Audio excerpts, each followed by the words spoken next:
நான் உங்களுக்கு பல முறை சொல்லிக்கிறேன். ஒரு பட்டு புடவை கட்டிக்கிறான் பொண்டாட்டி, புருஷங்காரன் நல்லா அவ்வளோ அகலம் சரிக்கு போட்டு தான் கட்டணும். வெள்ளி தட்டில் தான் தேங்காய் பூவுக்கு பழம் கற்பூரம் எடுத்துக்கணும்.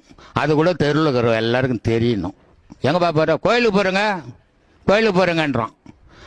சரி, கோயிலுக்கு நீ போனடா, ஒரு கிட்டத்தட்ட ஒரு 200 ரூபாய் செலவு பண்ணி தேங்காய் பூ கற்பூரம்லாம் எடுத்துக்கின்னு போகிற.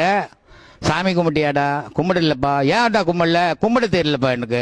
நான் எத்தும்போ ஐயர்கிட்ட கூத்துட்டு அவன் கும்பிட்டுன்னு கிடக்குறான், இவன் நின்று கிடக்குறான் கம்முன்னு கோயிலில். பார்த்தீங்களா? பார்த்தீங்களா இல்லையா?